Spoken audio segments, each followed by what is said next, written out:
Jadi sementara Jepang lagi sibuk dengan rencana mereka pengen buang limbah nuklir ke laut yang masih ditentang beberapa negara kayak Cina dan Korea Utara, itu di sisi lain Jerman malah udah menutup semua PLTN ya, pembangkit listrik tenaga nuklir ya. Terus mereka juga punya masalah yang sama nih, limbah nuklir ya kan. Dan resmi sebenarnya pada April lalu itu mereka udah menutup pembangkit listrik tenaga nuklir ya. Jadi ternyata PLTN tuh ditinggalkan ya. Pasti kita kadang heran juga ya kan. Dari dulu gue selalu menganggap kalau PLTN itu adalah solusi energi masa depan ya kan, energi nuklir. Tapi kenapa pada ditinggalkan sama negara-negara yang udah pakai PLTN gitu? Contohnya Jerman, kita tahu Jerman itu negara maju ya kan, tapi kenapa mereka tinggalkan dan mereka justru balik mungkin ke cara yang lama ya. Dan di artikel lain itu sekarang pembangkit listrik di Jerman itu ada yang pakai batu bara, tapi utamanya itu angin sekarang. Bahkan sebenarnya pembangkit listrik tenaga angin mereka lebih gede daripada pembangkit listrik tenaga batu bara ya. 32% yang angin, 30% yang batu bara ini. Dan mereka meninggalkan pembangkit listrik tenaga nuklir.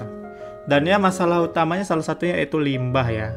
Limbah nuklir tuh nggak bisa diapa-apain, cuman bisa ditanam gitu di tanah. Bahkan hingga beberapa ribu tahun ke depan ya. Mungkin beberapa ribu tahun ke depan pun limbah nuklir tuh nggak akan hilang gitu. Jadi memang menyisakan masalah permanen lah.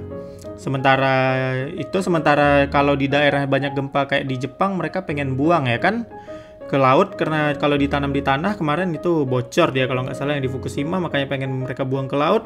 Tapi itulah, ternyata limbah nih nggak bisa diapa-apain lagi gitu. Jadi kalaupun dibuang ke laut ya udah dia ngendap di laut gitu. Mungkin itulah selama beberapa ribu tahun nggak berubah ya kan. Jadi memang masalah yang memusingkan lah gitu.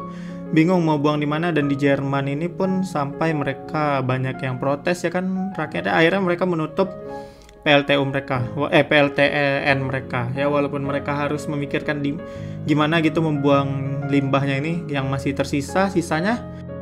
Jadi ternyata PLTN tuh nggak bisa dijadikan solusi masa depan ya, bahkan negara maju aja menutup karena mereka sadar ya kan, ngebuang limbahnya tuh nggak bisa ngasal juga, dan kalaupun dibuang gitu nggak akan hilang bisa sampai beribuan tahun gitu.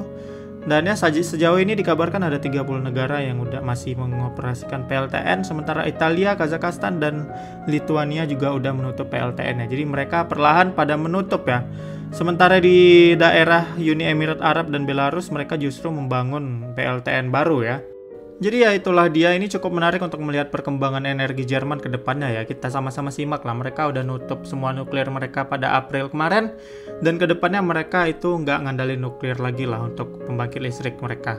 Kalau memang mereka nanti ke depannya nggak ada krisis energi dan beneran berhasil dan tetap baik-baik aja gitu ya, berarti kita bisa belajar banyak dari Jerman ke depannya ya kan. Intinya mari kita simak deh perkembangan mereka ke depannya ya. Itu cukup menarik untuk disimak, dan juga pembangkit listrik tenaga angin mereka tadi itu juga cukup menarik ya kan. Dan gue rasa itu dulu yang bisa gue bahas, dan sekian dulu, sampai ketemu di video lainnya.